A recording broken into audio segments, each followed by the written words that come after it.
Hey everyone, my name's Sam and I'm a UNCW Hawktail player. The stories you hear today are all non-fiction, which means they're real stories from real people. Today, I'm going to tell you guys a story called The Tale of Jesse Alexander.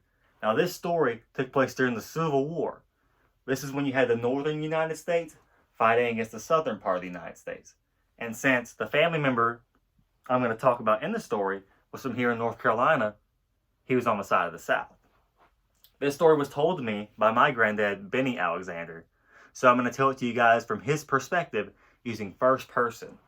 You guys want to hear it? Well, here it goes. So, does anyone here know someone that's a soldier? Well, today I'm going to tell y'all all about my great granddad, Jesse, who was a soldier back in 1864 during the Civil War.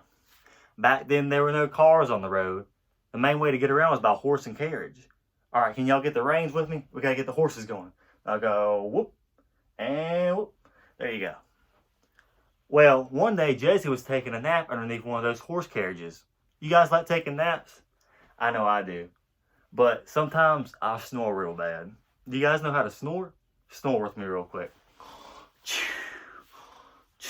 Good job. Well, anyways, Jesse must have been sleeping pretty good because when he woke up, he was in handcuffs. Do you guys know what handcuffs are? Well, basically, they're these restraints to go around your wrist so you can't move your hands around. While he was asleep, Jesse was captured by the North because remember, they didn't get along at the time. He was captured in the state of Virginia, which is right above us, and then he was taken to the state of Maryland, which is right above Virginia. After a few days, he was then taken to the state of New York, way up in the United States, way up there. There he was placed in Elmira Prison, which came to be known as one of the largest prisons at the time, but also one of the worst to be in. You see, where the prison was built was in between two rivers. So every time it would rain, the prison camp would flood.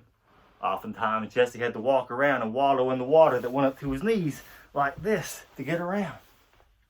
One of the weird things about the prison was for a little while, there was a tower up above it where people could pay to go up and look down upon the prison camp. Some of the prisoners would actually do things like juggling to perform for the people. Can y'all act like you're juggling with me real quick? All right, there we go. We're juggling. Excellent form. Good job. Despite this, the prison still remained a cruel place to be.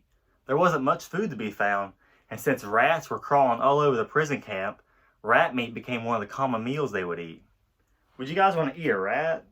Yeah, I don't think I would. Some of the prisoners tried to escape, and a few were successful. One group of guys dug a 66-foot long tunnel using just spoons and knives. All right, now let's get a spoon. Now let's dig out the tunnel. Let's dig it out. We got to dig out a lot because remember, it's 66 foot long. Dig it out. All right, now let's crawl through. All right, we're out. To make matters worse, before he had gotten arrested, Jesse somehow got a bullet stuck in his hand. That's got to hurt, right? But back then, they didn't have any fancy hospitals or medicine, so they decided to leave it in there. Jesse would go on to live the rest of his life with the bullet in his hand, but first, he had to get out of the prison. While times were tough, he was able to get by working and cleaning in the kitchen. So can y'all get the mop with me real quick? Now let's mop the kitchen, get it nice and clean. There we go. Also, Jesse would sneak some food when the guards weren't looking. Maybe some bread or some dried fruit or whatever they had in there. So let's make sure the guards aren't looking. All right, now let's grab some food. Let's sneak and eat it. Let's sneak. Oh, that's good stuff. After being there for almost a year, Jesse was finally released from Elmira Prison. The history books state that the prisoners were all given a train ticket home, but that's not true. According to Jesse, all the prisoners were released, told they could go home, and that was it. Over 500 miles from home, Jesse had to make his way back to North Carolina on foot with no shoes and no maps. Along the way, Jesse stood close to the coastline to try to find food.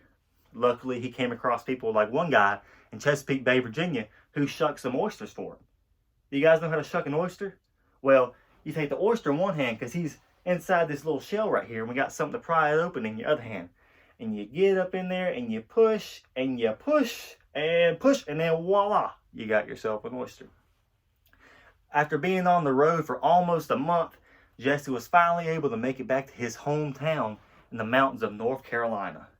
Today, there is hardly anything left of Elmira Prison, as the buildings for the prison were removed shortly after it was shut down.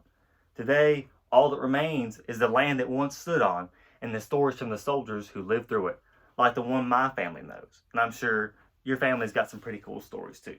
But what did you guys learn from the story?